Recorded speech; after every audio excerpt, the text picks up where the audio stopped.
Afternoon, good evening, or good morning. Welcome to a Microsoft Reactor Sydney live stream event. So my name is Sarah and I'm the Program and Event Manager for the Sydney and Australia region.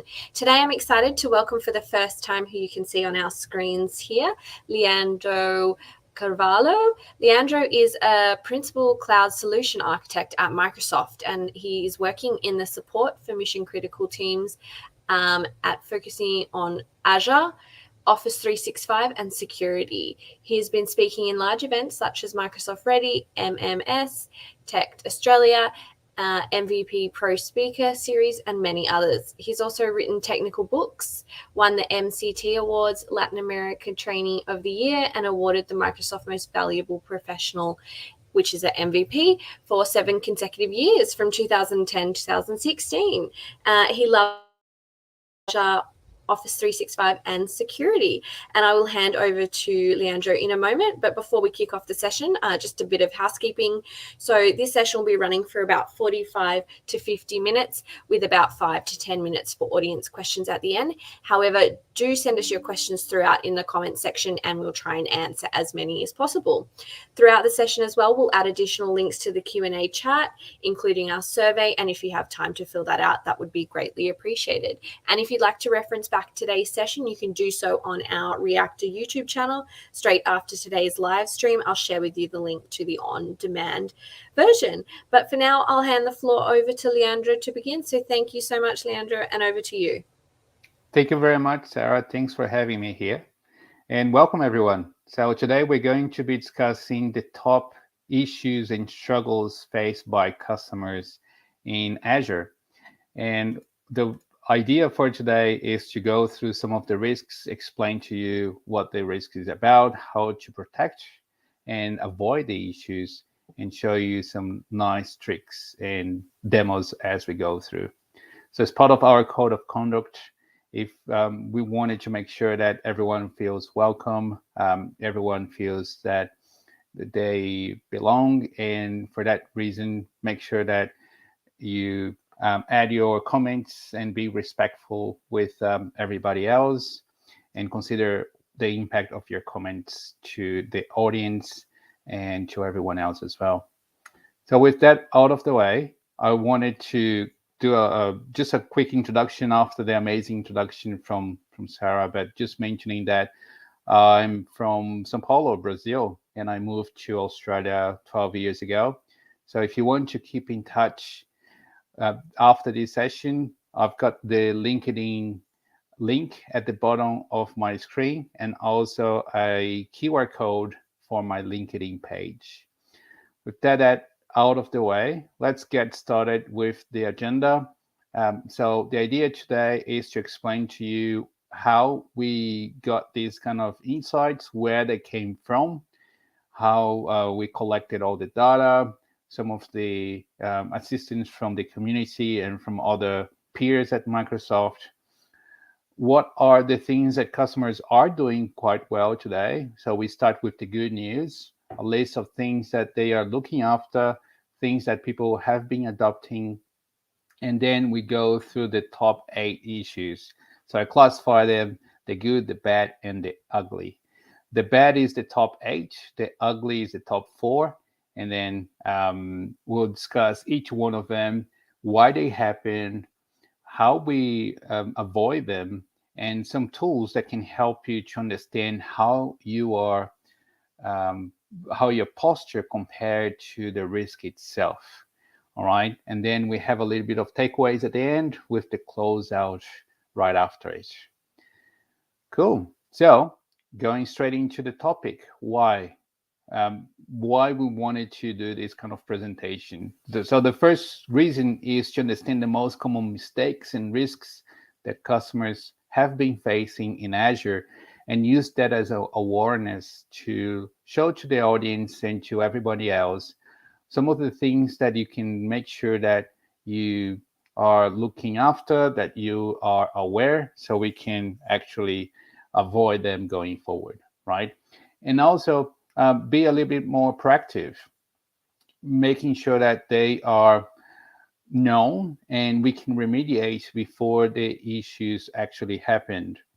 Then we're going to discuss about some of the tools, some of the capabilities that we have in Azure to help you, first of all, identify the issues and also compare your existing posture with the risks that we will be discussing here.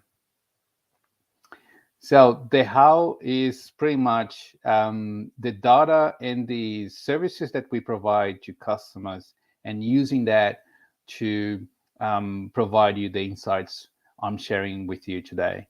So there are three main things that we use for the data I'm going to explain to you here. The first one is the well-architected framework assessments. And if you haven't seen that, I will show you in one of my demos later on. But that's the best way to compare what you have today with what are the Microsoft recommendations and see any gaps that you might have in your infrastructure. I have been doing these assessments with our customers for over 6 years now at Microsoft. And we have some customers that we have been supporting for over 5-6 years as well. So we can see the long-term engagement with the customers and the whole process of identifying, remediating, and investigating the solution and the risks. And I also got some insights from other peers, other cloud solution architects, and also some of the insights we see in the community. Out of all that experience from all these different sources, we've got the top 8 issues that we are going to be covering today. And I'm going to be sharing with you some of the history, the stories that we have heard, especially the ones that make people literally cry over the phone or in front of you after they realize some of the issues are irreversible and there is nothing they can do about it, which is exactly what that GIF is representing right now. So let's start with the good stuff, things that customers have been implementing and some of the items that they are quite it's very common to see implemented in different organizations. So the first one is Azure Advisor and Azure Defender for Cloud. Obviously, you don't have to implement Advisor, it's there, but there's a difference between having Advisor and using Advisor. Most of our customers have been using Advisor, and that's where we tell you most of the stuff that we're going to be covering here today. With the exception of some very specific ones.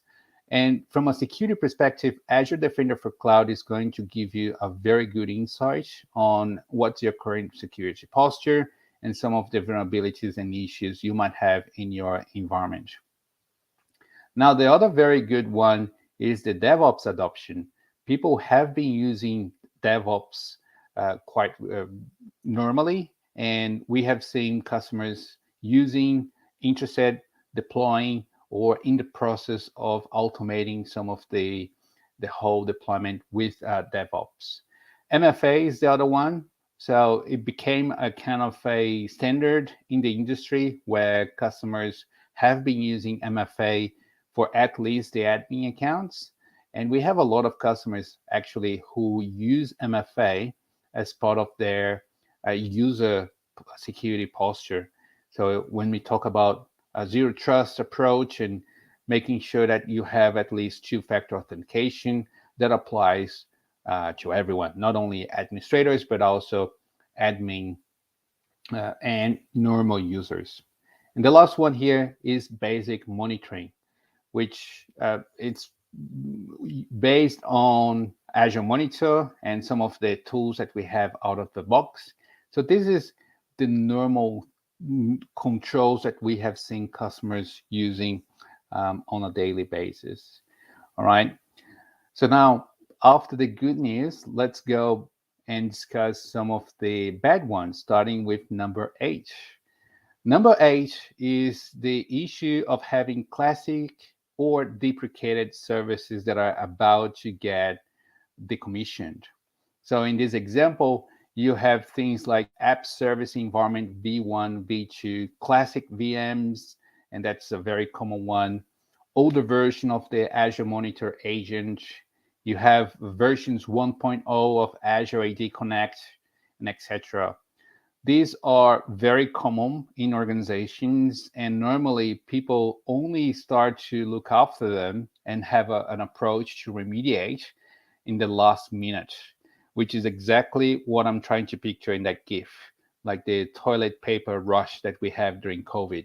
Once you realize how bad that is and you only have a couple of days, you also realize that it might take weeks and sometimes months to let you know, to actually remediate that particular service. The good news is that we normally tell customers way before that happens, right? And on the other side, it is a little bit challenging from an Azure perspective. If you are managing your Azure infrastructure, it could be a little bit tricky to keep up with all the announcements and governance.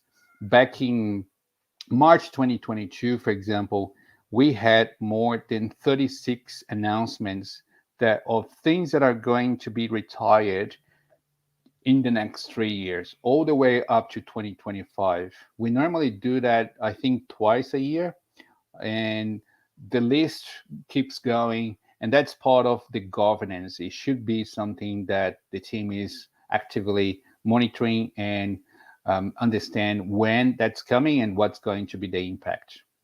So, being the number 8, I did mention here some of the remediation plan. The first one is Azure Advisor. We tell most of the things that are going to be deprecated in Azure Advisor. However, not all of them. But the other source you can also use is the Azure Updates website. So for this one, I just wanted to show you a quick demo where you can go to the Azure Updates website, which is the azure.microsoft.com/updates.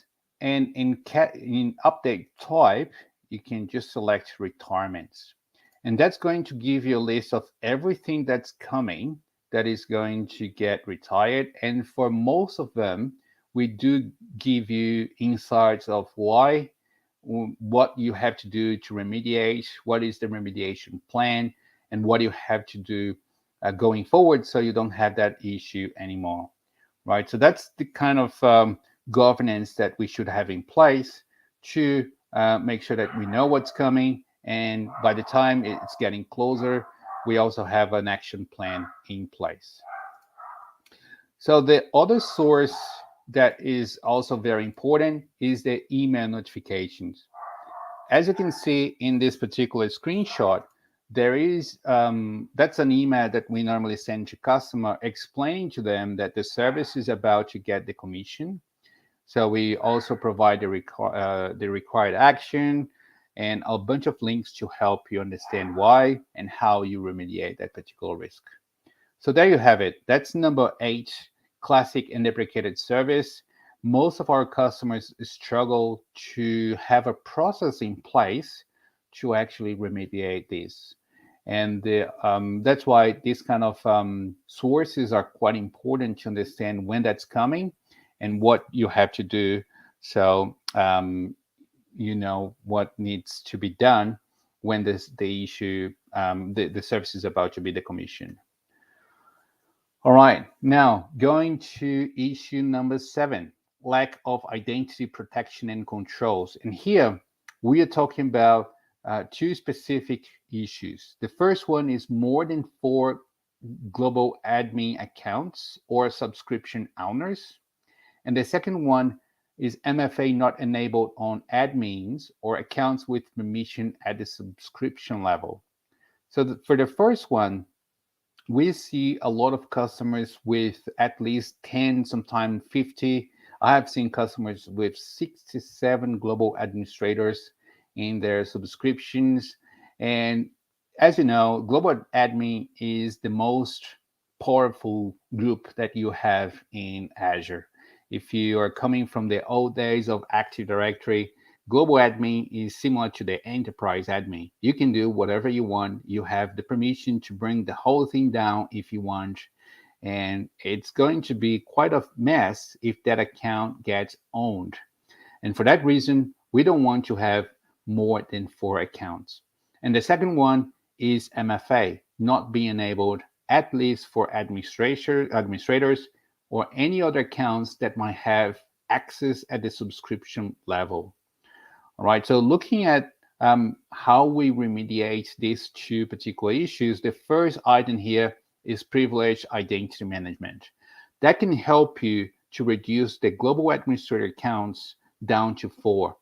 We would consider maybe 2 accounts being the breaking glass accounts, 2 other accounts being always part of the global administrator, but everyone else, maybe you have 10, 15 people that might require global admin, all of them would have to elevate the access using privileged identity management. And as you can see in the screenshot, once you enable that, that means you are eligible to be added to the global admin. However, you have to create a submission. You have to submit a request and specify how long do you need that request for and what's the reason behind that request. So if that account gets owned, you don't have a lot of impact as long as they don't get elevated to the global admin access. But out of the box, they don't have that access. They would have to elevate their access to use that particular privilege. All right. So that's the first one, privilege identity management. I can see Sarah is helping me sharing the links. And this is the link here that we have shared in the comment section where you can find more information about privilege identity management. The second one is a link that talks about a research that Microsoft did that we have seen the reduction of attacks, the attack surface on accounts reduced by 99.9%. And that's the one simple action we are talking about here is MFA, right? By enabling MFA and reducing the surface attack of accounts by 3 nines, that's a massive win. That's a massive number. And the other thing you might need to consider, which is something we have seen happening at Microsoft, is that by having this extra level of security, you become less of a target because attackers know it's much harder to attack you compared to some other business that might have lesser security controls. So MFA is a top recommendation from a security perspective in pretty much both in Azure and Office 365. And we want to make sure that you have MFA enabled, preferably for everyone. And if not, for any kind of admin access you might have at the subscription level. All right, so that's number 7. I'm just talking about the issue itself and also talking about the remediation, which is in this example, we are discussing PIN and MFA. The link, the MFA link is quite interesting, which is also in the group chat here. And that's a link that talks about how you enable MFA, and we have a lot of documentation, training material, testing, presentation, user communication, email templates, everything that you need to set that up and be successful in your MFA deployment. All right, so now going down to number 6, no accidental deletion protection in Azure. Now, this is mainly focusing on 3 services. You have Azure storage accounts and file shares, as well as Key Vault. So as you can see in the screenshot, if you create that today, that's going to be enabled out of the box. So we changed the policy a couple of years ago, actually, to enforce that as a default setting. However, some customers who have deployed resources a while ago or who haven't updated the code and the pipelines to deploy these services, they might be using the service without the accidental deletion in place. Before talking about the remediation, this is a free offering. You don't have to pay for the accidental deletion. But sometimes the impact here can be massive. You might not have a backup. You might not have a copy of that key in Key Vault. And that's why you want to have the ability to simply recover that item back from a recycle bin, sort of. And that's why we want to tick those boxes as pretty much any service that's supported. Now, how do you monitor? How do you investigate the resources you might not have today? And how do you apply those kind of policies? So for reporting, I wanted to show you a tool that has been created by one of our friends here in Australia, which is called PS Rule. And PS Rule, it's a tool that you can run by simply running a couple of commands line in PowerShell, and that will give you a nice report output like this one. And this is pretty much covering all the risks, all the recommendations from the well-architected framework that you can look at your environment and compare based on the WAF recommendations. So some of the issues here is actually talking about soft delete. So have a look there.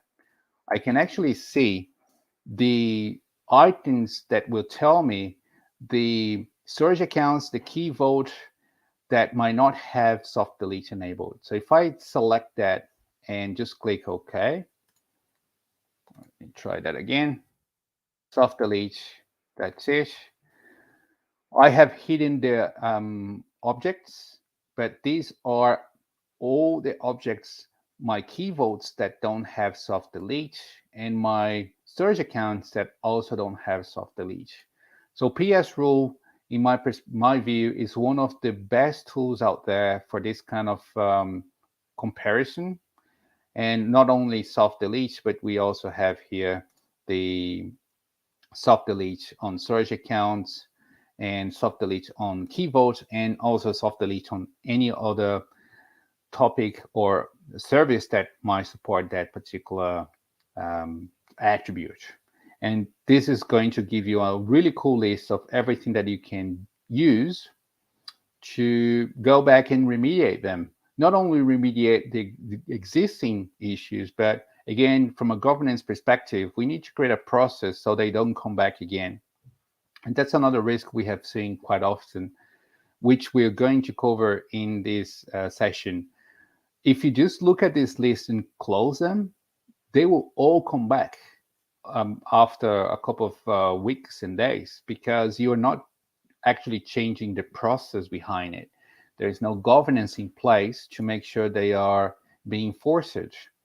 And that's why in some examples, we can also use policies.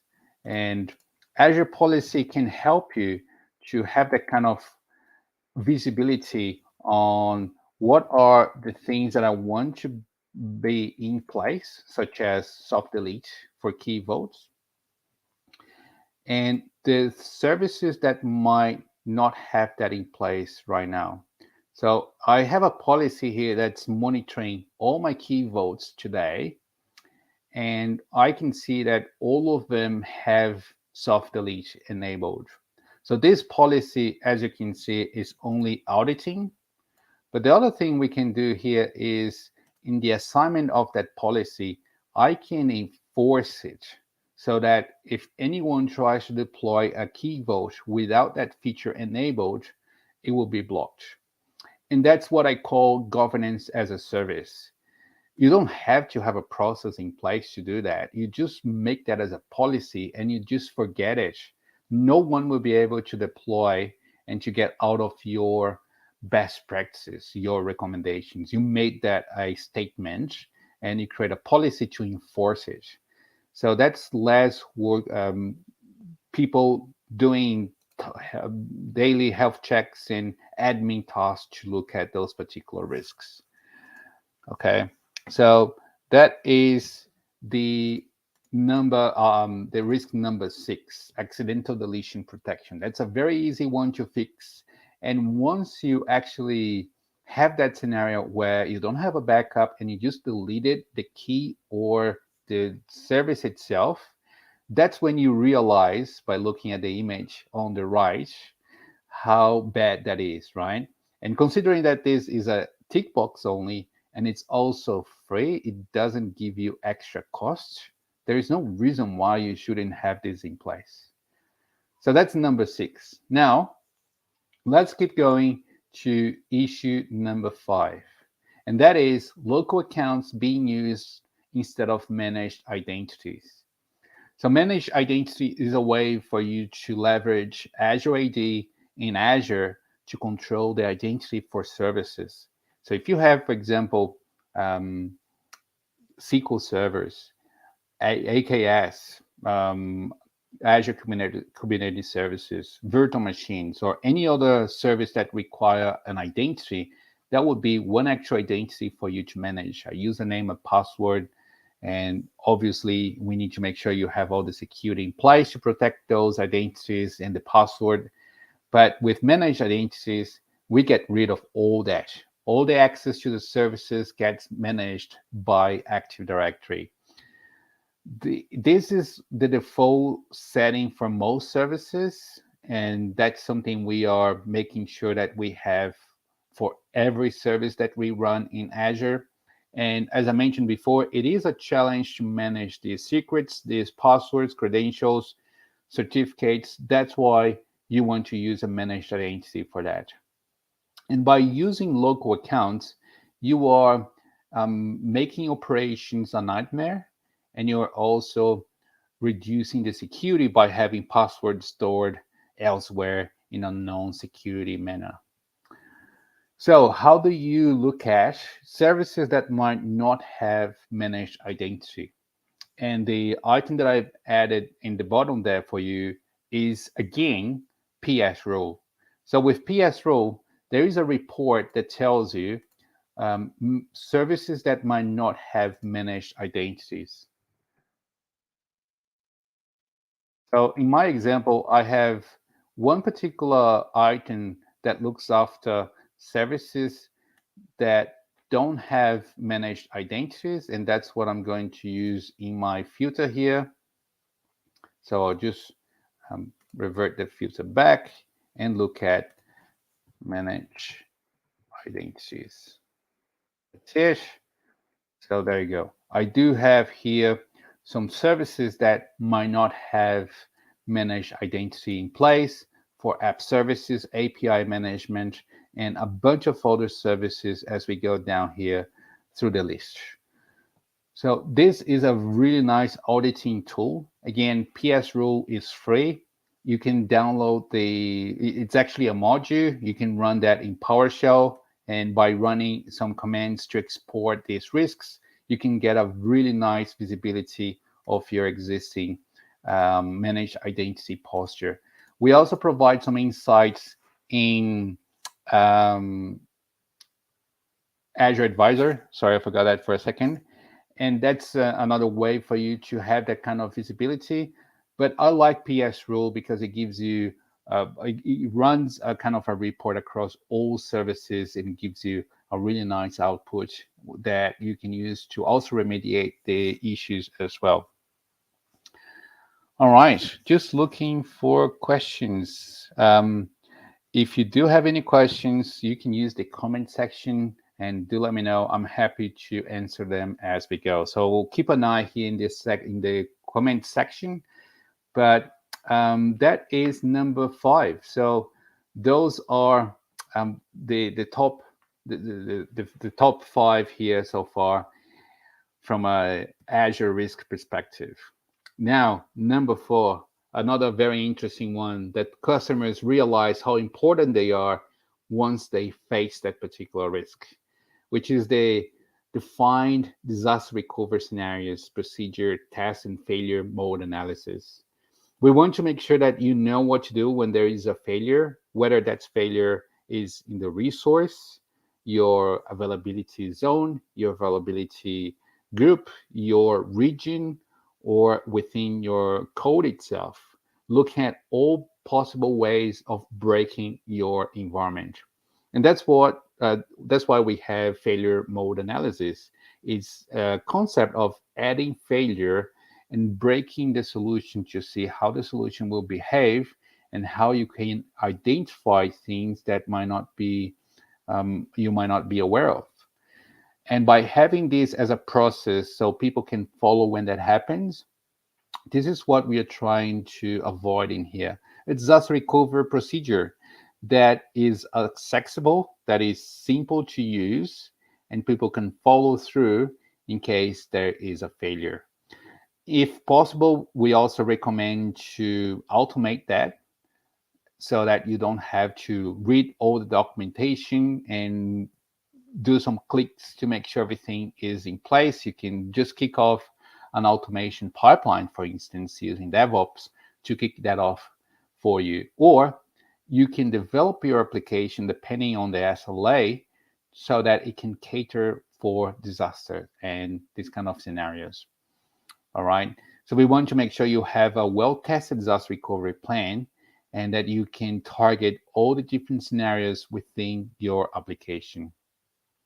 Now, this is tricky to find out whether you are part of that risk or not. Well, if you don't have a disaster recovery plan in place, that might be for you. However, we want to make sure that your disaster recovery plan follows some best practices, not only your plan, but your whole the whole Azure deployment as well.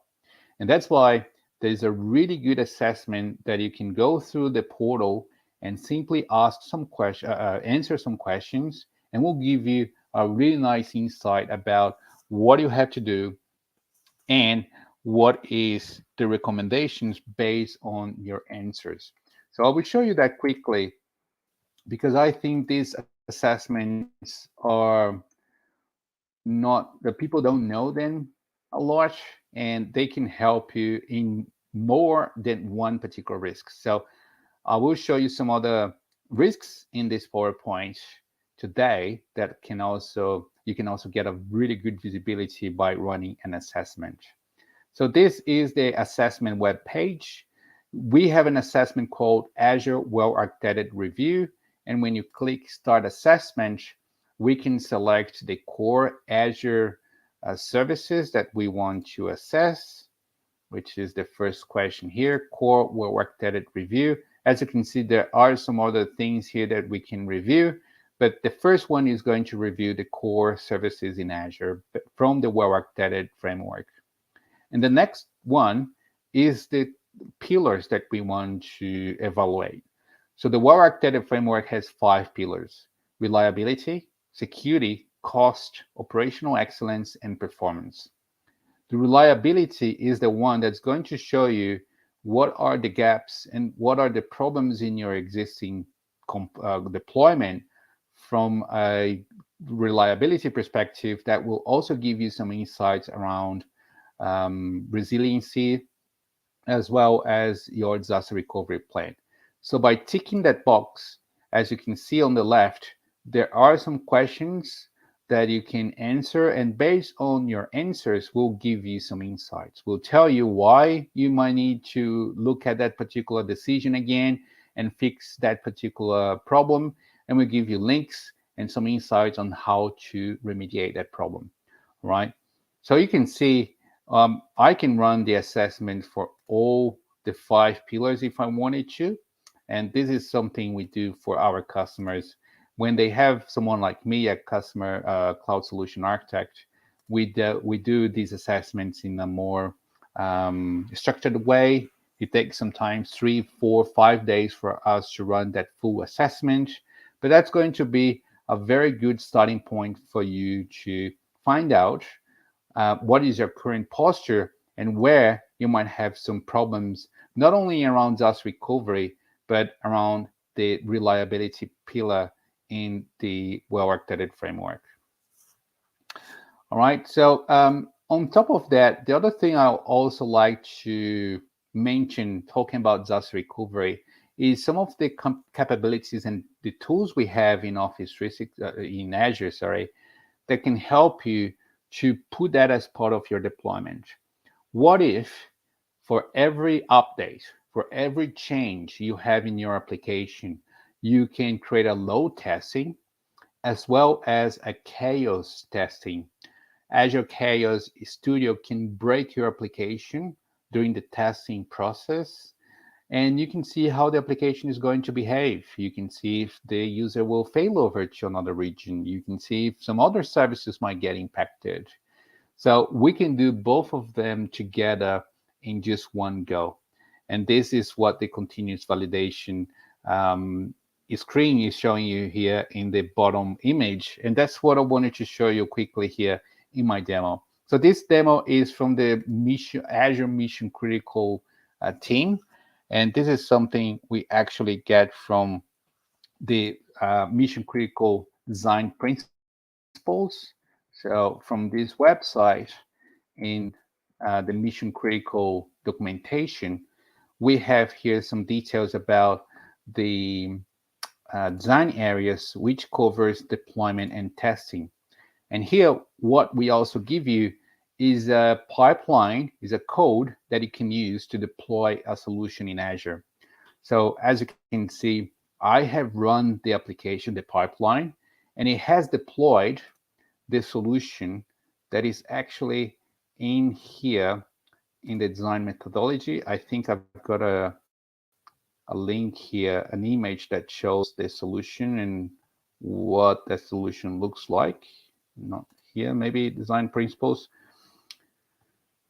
But it's a really nice area that we show the deployment, what we want you to do, and giving you a baseline so you can actually deploy yourself. This is the one I'm talking about, the Mission Critical Online.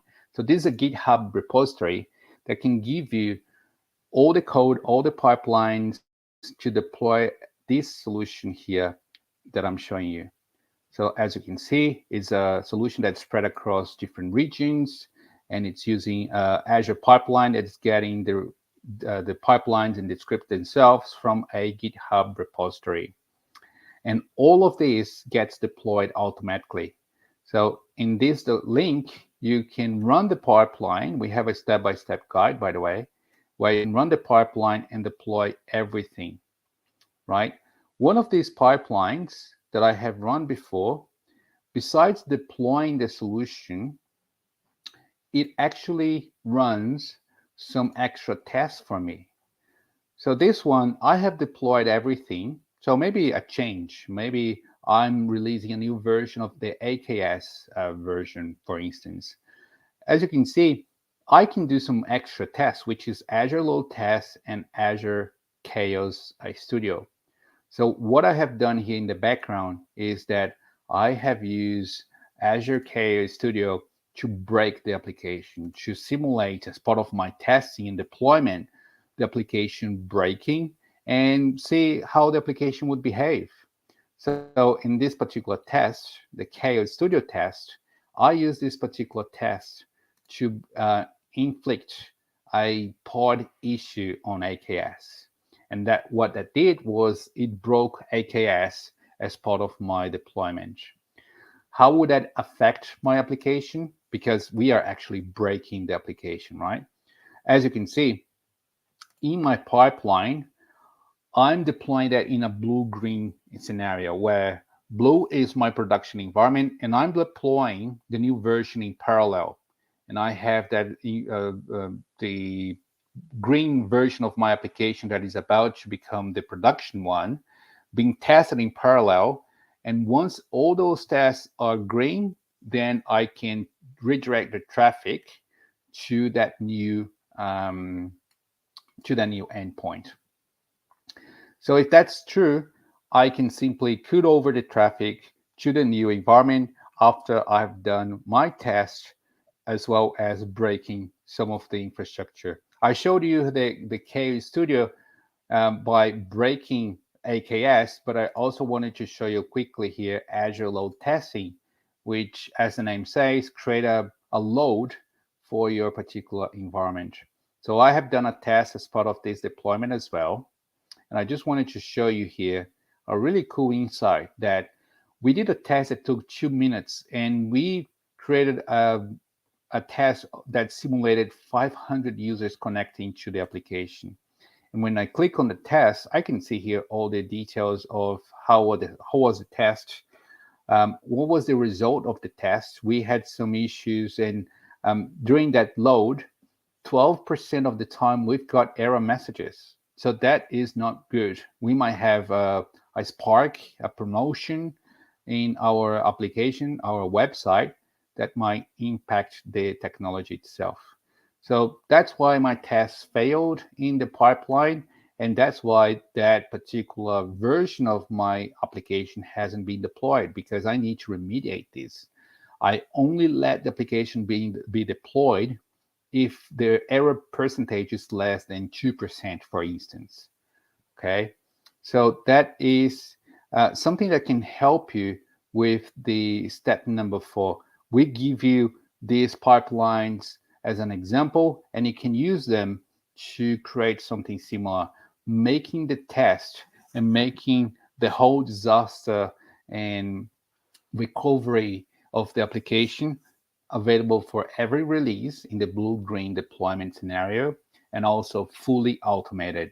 You only have to remediate when something goes wrong in the test itself. Right, so that's another tip here for the risk number 4. Now, moving now to the top 3. The top 3 here, the first one that we talk about is the business metrics that are not defined. And that's a very common one. I would say that 60% or 70% of our customers fall under this particular one.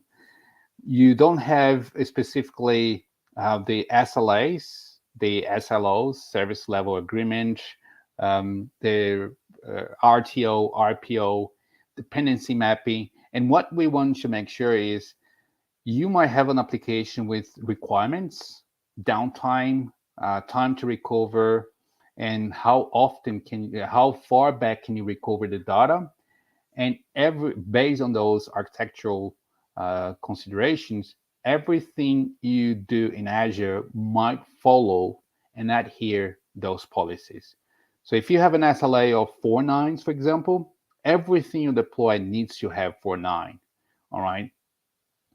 And the other thing that you also might be aware of is your upstream, downstreams, and any kind of services that can impact your solution. So you might have a very good posture in Azure today that will protect Azure itself, but you're not considering some upstream, downstreams, or external services that might impact Azure.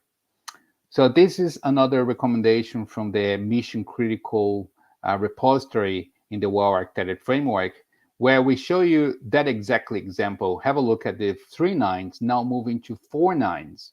So if you have 4 nines of availability, you might need to consider adding an extra region or extra services. And in the bottom there, you have KStudio, you have some extra services. And now going to 5 nines, we have 3 regions, right? So at the bottom here, we have some global resources, but we have here 3 regions acting in an active scenario. So if one of them is down, you'll still have 2 other regions that can hold up to 100% of the traffic. So that's an example of a 5-9 SLA, right? And this link here, which is the one I was showing you before from the mission critical documentation, will give you that kind of insight. What is my SLA based on my business requirement? So as you can see, if you have 3 nines, that will give you a permitted downtime per week of 10 minutes, 43 minutes per month, and 8 hours per year. Well, look, my application is not that mission. It's not a very important application that needs to be all the time available. But you might have scenarios where you have a financial impact or even human impact, human risk of people dying if that application is unavailable for services in hospital, for example. And that's why downtime might not be acceptable. And that's where you decide the availability service level objective and design the application accordingly. So this is the link that's also in the group chat where we provide all that insight, what you have to do and what design considerations you have to take to make sure your application falls under the correct resiliency layer. And you can also have the SLA, RTO, and RPO as part of that as well. Okay, so now with numbers 3 out of the way, let's go to number 2. Number 2 is actually a combination of a bunch of different controls, which is around security. Not enough security controls and configuration is pretty much something that all customers face in one way or another. And this is where you have things, for example, where application services, storage accounts, application app services, AKS, they don't have SSL, meaning that the connection is not encrypted. Or you might have some older versions of TLS, TLS 1.0 or 1.2. We now enable those enforcements for most of the services. We want to make sure you have a secure deployment in place, but you might have some other services that might not have that in place. So this is an example where you're creating a particular service. We add the TLS version to 1.2. So anything that is 1.0 or 1.1, we consider a risk because they are older, they have some vulnerabilities, and we want to make sure that we have at least 1.2 in place. And the other thing here is allow access only via SSL, right? So here you only have an encrypted connection, for example, using HTTPS instead of HTTP only. So how do you mitigate that? First of all, the ongoing monitoring and enforcement can be done with Azure Policy. I'll show you quickly how you can use Azure Policy to have that visibility. Another very good asset you can enable is Azure Defender for Cloud. It will give you that visibility on the security risks, and it will give you insights on how to remediate them. Some of the remediations are quite easy. With a single click, you can remediate them. And also the PS role can be used for security reporting. You will get a really nice report talking about all the security problems you might have. And the other one that I also like to use is Azure Resource Inventory. So let me show you what that is. The Azure Resource Inventory is a PowerShell script that creates this particular Excel workbook. It gives you visibility across all the resources you have in your environment, in your deployment, including a very nice overview of Azure Advisory as well as Azure Security Center risks. And what I like about this one is it gives you the category. So I can see here that I've got some services that might have some problems from a security perspective. And if I look at storage accounts, for example, I can see the storage accounts that don't support HTTPS, storage accounts that don't have SSL, or storage accounts that have public access enabled, or with older TLS version, and also not using managed identity, right? So that's a really nice insight that I always run for my customers to give that overview around everything you've got in your Azure deployment and some insights about what you can do to improve them. So it's pretty much, as the name says, a resource inventory, and it gives you some cool information and advice on how to remediate them as well. So there you have it. This is the Azure Resource Inventory. It's also available for free, and you can run that with a single PowerShell script. Another very good insight to give you that kind of visibility.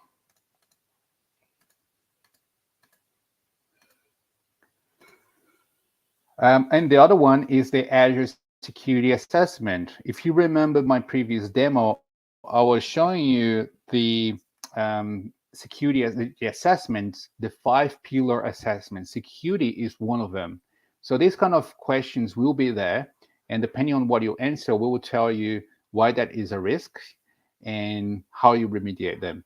However, the assessment doesn't go into the services and check every single service as we do from the Azure Resource Inventory and also PS rule perspective. We tell you which service is impacted, whereas the assessment is more high level, and it's also very important as well.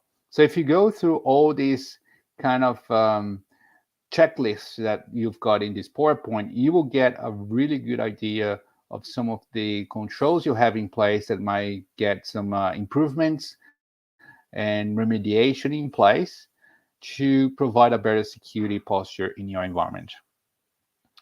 Now, the next one, issue number one.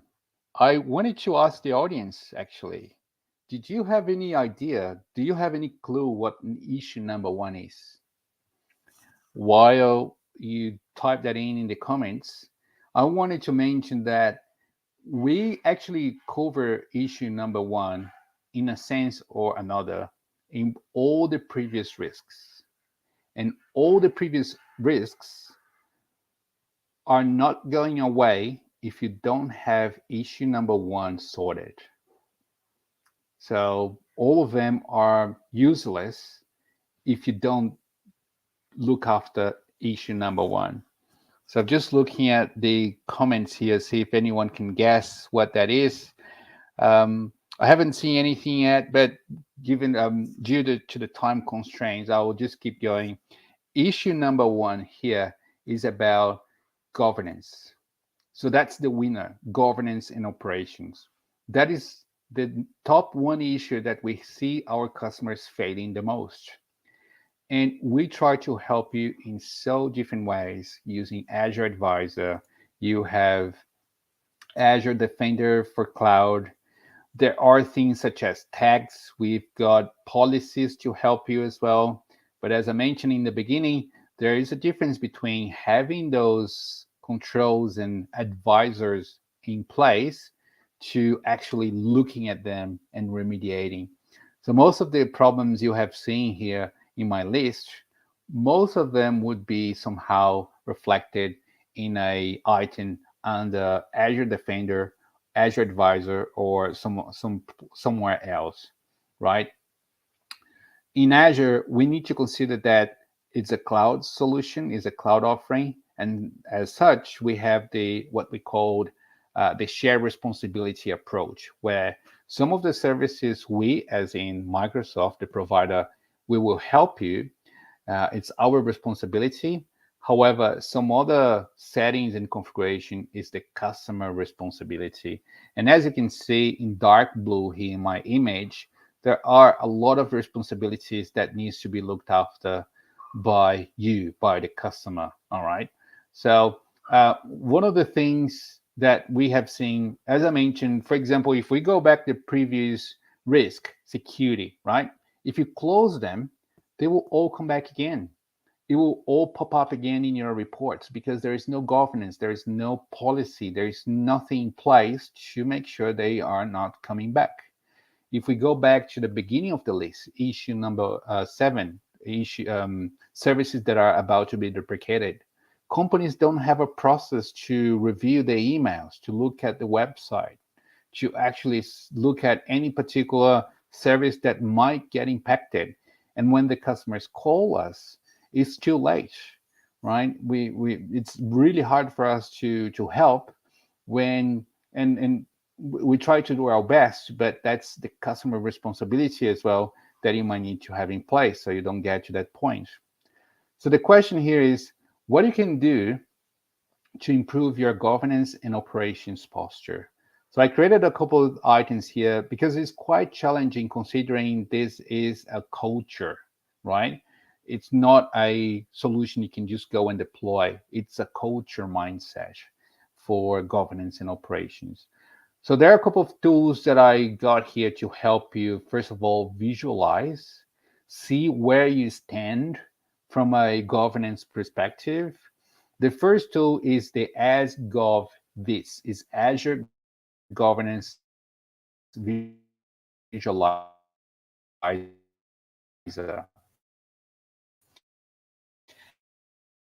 And with the Azure Governance are the things you might need to consider, but it's actually looking at your deployment, your current deployment, right? So I'm just trying to open that up now. This is the kind of insight you would have in this particular link, where we tell you things that might not be in place, things that you might need to enable, things that you haven't configured yet. So that will give you a really cool visibility of your current governance status from a technical perspective. The other one you also should consider is the operational excellence pillar in the Azure well-architected assessments. So here, if we run this one, there is a bunch of questions here about operational excellence, focusing on governance and operations itself. So that will give you a really good starting point. The other one, and again, that will give you your current posture. The other one we have to consider is leveraging resources that we have today in Azure, such as Azure policies, blueprints, Azure Advisor, Defender for Cloud. Services like that will do the job for you. So we are not asking you to have like health checks, daily activities so people can do it. If you have Azure policies, you will make sure that if that's not in place, you won't be able to deploy. As simple as that. You will get an error, and that can help you with alerts. You don't have to enforce the policy, but you can use the policy to monitor only. So you get some insights when someone is trying to deploy something, or after they deploy, you can ask them to change the code. Not only fixing the problem, but we have to fix the problem from the bottom all the way up. And for that reason, there is a really nice link here talking about Azure Enterprise Policy as Code, where you can deploy the policy as a service. And as you can see here, I put that as a governance as a service, using policy to help you with governance.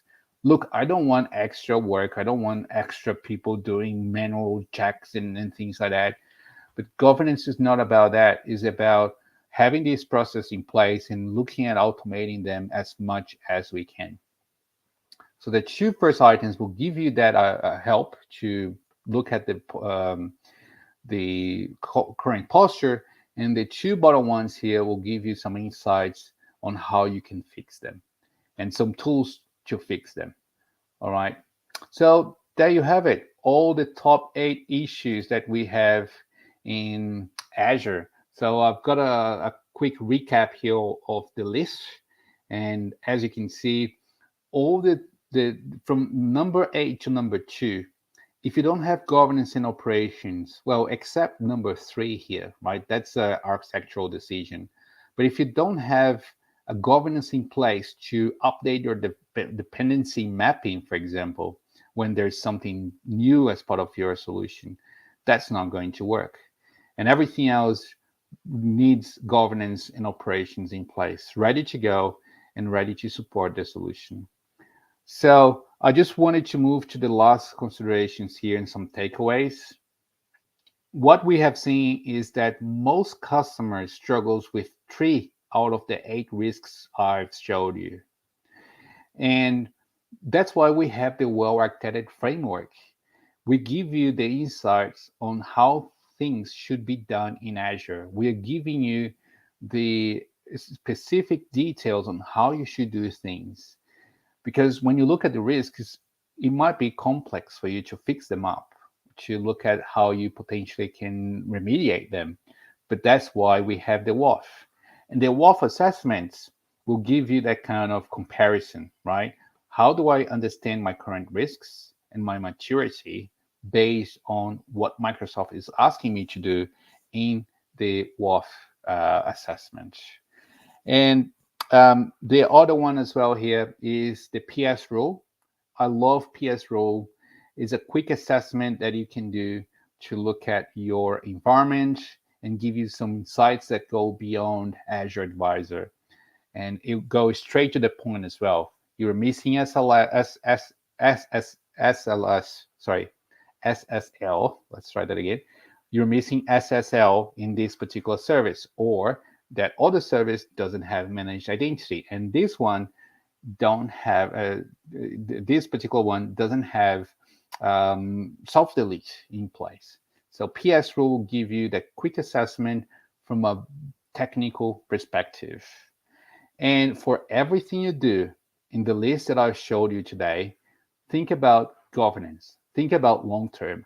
What should I do so they don't come back to haunt me in the future again? So yeah, that's it. I just wanted to go through the agenda. We covered the good stuff in the beginning, and then we covered the top 8 issues. We finished now with the takeaways and some lesson learned. And I just wanted to finish with a Q&A now. We do have a little bit of Q&A time, hopefully, Sarah. And I'm 2 minutes over, and I apologize for that.